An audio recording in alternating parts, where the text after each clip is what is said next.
Hello there. Today I'll be showing you how I made my rocket pistol ignition system. Um, the initial design I had was a lot simpler than the one I've got now. The first thing I wanted to try was getting um, ignition from like a firing pin, which I have made here. Uh, the idea was to have like these rolled up caps, which I've got quite a large supply of. If I can open it, see there, caps. Um, I often use them for like small pistol projects. So what I did was I took a .22 or 22, and I drilled a hole through the bottom. If I can get the thing open here. Yeah, I'm not sure if you can see it, but there is a hole going right the way through, and that I drilled that with a 2mm drill bit, and then just with a pair of scissors I cut out one of the caps, taped it over the top, put in some very loose meal powder or very ground up black powder, and put it in here. And then I made, if I can find it, I made this. You put the .22 cartridge in here. It's a bit blocked, so it won't go in all the way. Then I have a recycled cap gun. This one's made of metal, and it still provides very well enough energy to set off a cap. So the idea was to have this thing in here, some powder loaded in there, and then I put a rocket engine, you can see here, on top, and then the flame would get shot into the rocket, setting it off immediately, and then it would get launched out of the tube, which you can see in a previous video. But unfortunately it wouldn't hit every time, and it would deform the metal, giving way, and then it wouldn't work. So the next idea I had was to take a 9mm casing, drill out the primer, so then I got this. There's a hole going all the way through, and then I took another .22 cartridge, and then I sawed a groove along the back edge, and so I then put a much larger cap.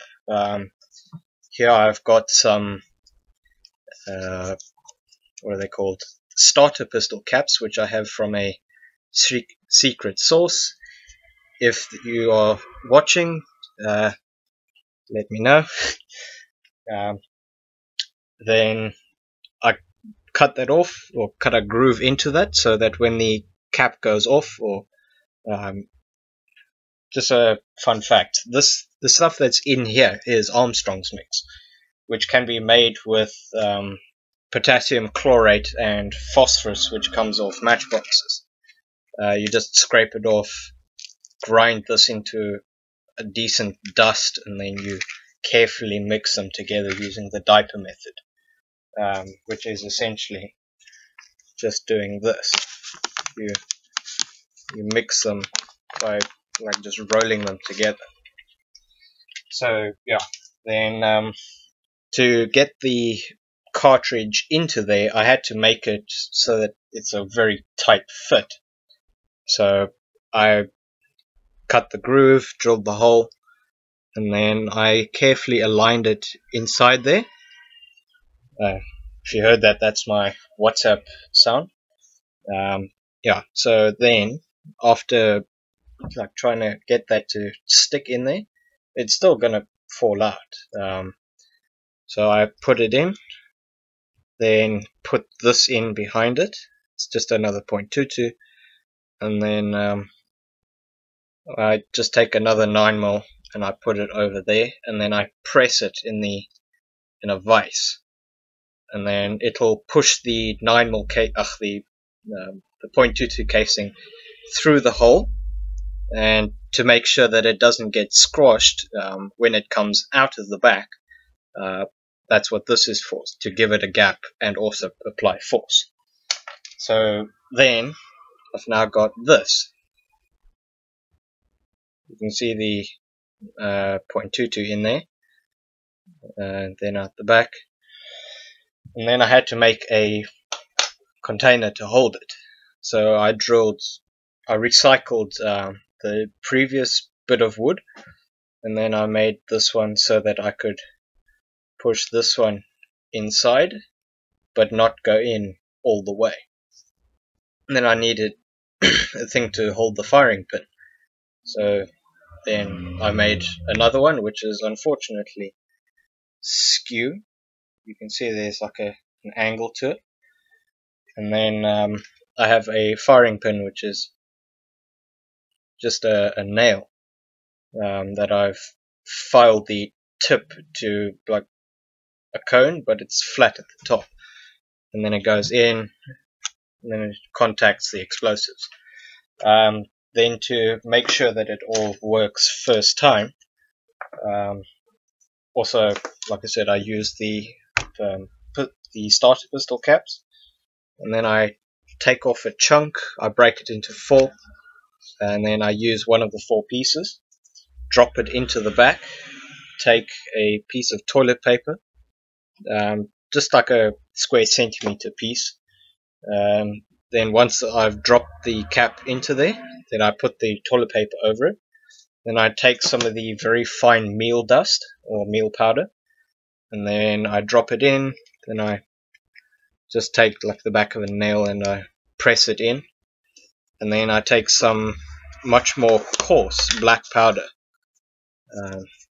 I've got a bucket of here, and then I press that on top, and then I just press it in, and then I compact it a little bit so it doesn't come loose.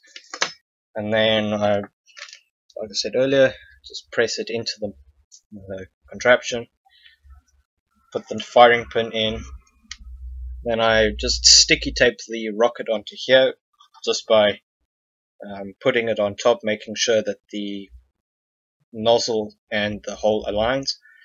Then I put tape along each side, like just there and there, and then I put it inside a tube, which I have here.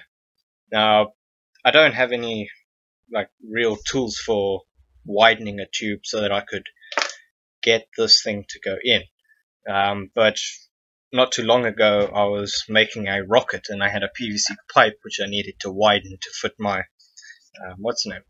and so I just took a large dowel about the width of this, and then I just used a rasp, I think that's what it's called, and it cut away the wood, so I had a point, and then I just heated the plastic and I pushed it in, and it just happened to fit this, so it's a snug fit. So the it won't really go anywhere. But I also had to make rockets that would fit nicely inside the tube. But unfortunately, when it heats up, or when I'm making the rocket, it gets a bit wider, so I have to sacrifice the width of the tube in order to make it fit, but that then possibly leads to the rocket exploding. But like, here's one tube that hasn't been completely turned into a rocket. That fits quite nicely.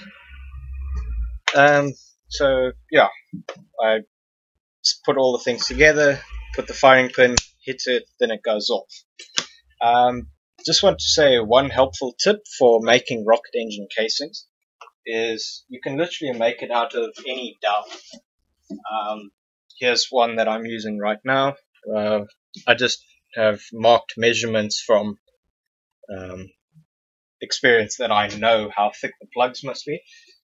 And then you just take a piece of, like this, let's say, 1/4 millimeter thick card. I'm sure you can hear that it's quite thick, but it's not like cardboard.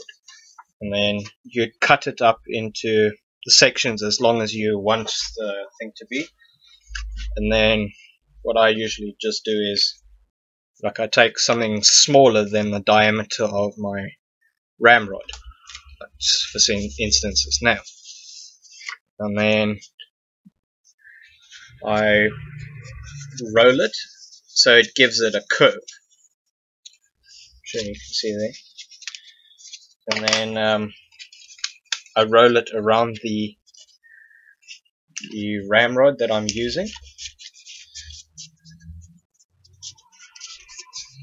and then I just roll it flat to get out any gaps. And then, like, once I've done that, then I'll sticky tape it closed, or sellotape it, and then I just, like, turn it to, I often turn it in the, I'm not sure if you can see it,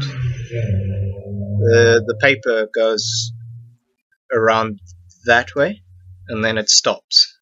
So I roll it in the opposite direction, so it goes around that way, so I'm turning it this way.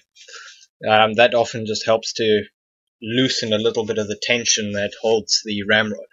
And then I make the rocket engine, which you can see in one of Grant Thompson's videos. I think that's about it. Thank you for watching, and I'll see you in my next video.